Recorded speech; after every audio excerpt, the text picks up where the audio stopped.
Hello dear students, मैं हूं आपका इंस्ट्रक्टर प्रणय कुमार और आप देख रहे हैं Gyanodaya coaching centre YouTube channel. और आज के इस वीडियो में मैं आप लोगों को पार्ट्स ऑफ स्पीच के लास्ट चैप्टर इंटरजेक्शन की बेसिक जानकारी देने जा रहा हूं। ये बेसिक क्लासेस हैं और इसी के साथ आपको कुछ एमसीक्यू भी यानी कि ऑब्जेक्टिव टाइप क्वेश्चन देखने को मिलेंगे। तो इस वीडियो में आपका स्वागत है, बने रहिए इस वीडियो के साथ।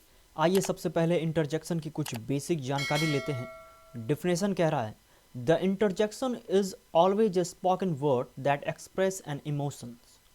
यानी कि इंटरजेक्शन हमेशा एक बोलचाल वाली एक चीज़ है, एक वर्ड है जो एक्सप्रेस करता है यानी कि अभिव्यक्त करता है एन इमोशन यानी कि भावनाओं को। ये जो इंटरजेक्शन है ना, ये इंटरजेक्शन बोलने वाला वर्ड है जो कि अभिव्यक्त करता है भावनाओं को।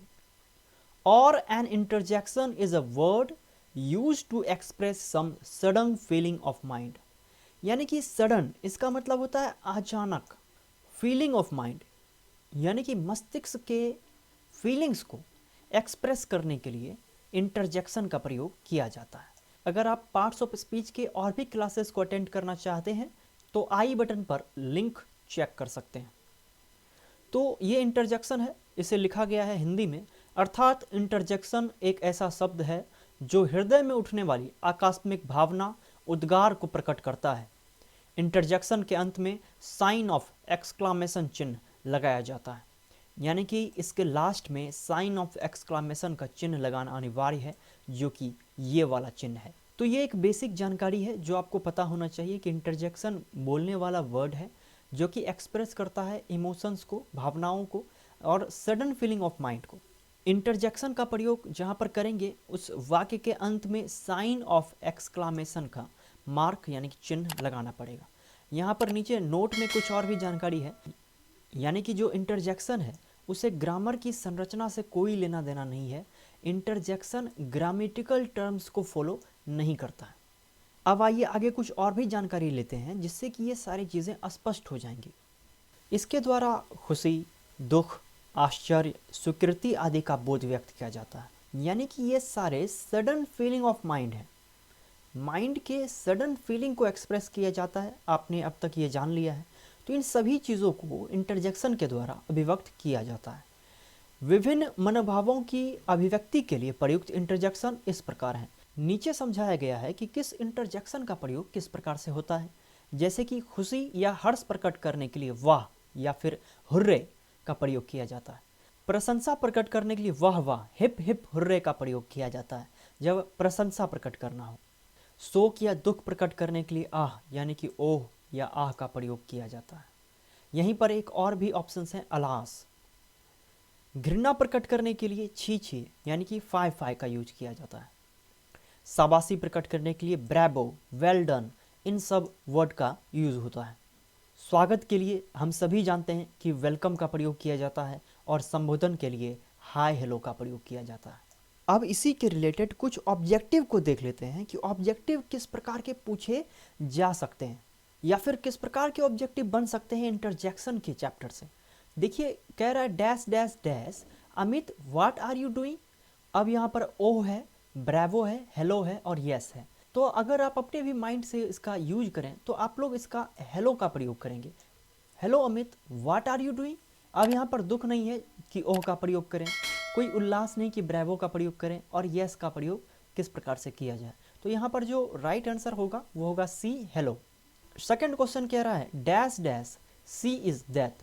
अब यहाँ पर डेथ की बात हो रही है यानी कि मृत्यु की। तो ये एक शोक संदेश है और यहाँ पर हर्ष का भी नहीं, ब्रेवो का भी नहीं और अलास का प्रयोग यहाँ पर किया जाएगा। तो राइट आंसर ए है, क्योंकि यहाँ पर दुख प्रकट करना है हमें। नेक्स्ट कह रहा है dash dash we have passed. अब यहाँ पर क्या है, ये खुशी की बात है कि हम पास कर गए हैं। अब हुर्रे, आह, हेलो या फिर नन किसका प्रयोग करेंगे। तो जाहिर सी बात है कि हुर्रे का प्रयोग करेंगे, क्योंकि ये खुशी की बात है कि हम लोग पास कर चुके हैं। नेक्स्ट क्वेश्चन कह रहा है dash dash we have won the match. अब यहाँ पर वन द मैच यानी कि हमने मैच को जीत लिया है। तो क्या अब अलास का प्रयोग करेंगे, क्योंकि यहाँ पर दुख की बात नहीं ऊप्स का प्रयोग करेंगे क्योंकि यहाँ पर कोई मिस्टेक नहीं हो रहा। हेलो का प्रयोग तो संबोधन के लिए करते हैं, यानी कि राइट आंसर यहाँ पर नन हो जाएगा, इनमें से कोई नहीं। अगर यहाँ पर हिप हिप हुर्रे होता तो यहाँ पर राइट आंसर हो सकता था, लेकिन फोर्थ नंबर का जो राइट आंसर होगा वो होगा D, none. Objective type questions में कुछ क्वेश्चन और भी हैं। Dash dash you did great work. अब यहाँ पर अलास का प्रयोग करेंगे क्या? अलास का प्रयोग तब करते जब यहाँ पर शोक संदेश हो, जबकि यहाँ पर कह रहा है यू डिड ग्रेट वर्क, तुमने बहुत ही अच्छा काम किया है, तो यहाँ पर हमें वेल डन का प्रयोग करना पड़ेगा। Well done you did great work, यानी कि शाबाशी देने के लिए, हर्ष प्रकट करने के लिए वेल डन का प्रयोग करते हैं। नेक्स्ट क्वेश्चन कह रहा है dash dash your dress is very beautiful. क्या ओह का प्रयोग करेंगे? तो जाहिर सी बात है यहाँ पर वो का प्रयोग होगा, यानी कि आश्चर्य हुआ, अच्छा लगा, हम कहते हैं वो नाइस ड्रेस, तो यहाँ पर ऑप्शन सी राइट आंसर होगा। नेक्स्ट क्वेश्चन कह रहा है dash dash his father is no more. No more, अब उनके जो पिता हैं नहीं रहे। अब जब नहीं रहे तो ये दुख की बात है। अब यहाँ पर ओह का प्रयोग नहीं होगा और हे का भी नहीं। गलती से यहाँ पर अलास 2 बार आ गया है, तो आप किसी भी ऑप्शन को चुन सकते हैं, दोनों ही ऑप्शन सही हैं, तो यहाँ पर अलास का प्रयोग किया जाएगा। नेक्स्ट क्वेश्चन कह रहा है dash dash it was my mistake. तो यहाँ पर क्या वेल डन का प्रयोग करेंगे, वो का प्रयोग करेंगे या अलास का प्रयोग करेंगे? जाहिर सी बात है इन तीनों में किसी का प्रयोग नहीं, यहाँ पर होगा oops. Oops it was my mistake. तो आज का क्लास यहीं पर समाप्त करते हैं। ये वीडियो आपकी कितने हेल्प में आई नीचे कमेंट करके बताइएगा। ये वीडियो आपके हेल्प में आई है तो इसे लाइक और शेयर तो करिएगा ही, साथ ही साथ चैनल पर नए हैं तो सब्सक्राइब करके बेल आइकन को हिट कर दीजिए। इससे आने वाली वीडियोस की नोटिफिकेशन आपको मिल जाएंगे। फिलहाल के लिए इतना ही, मिलते हैं किसी अन्य वीडियो में।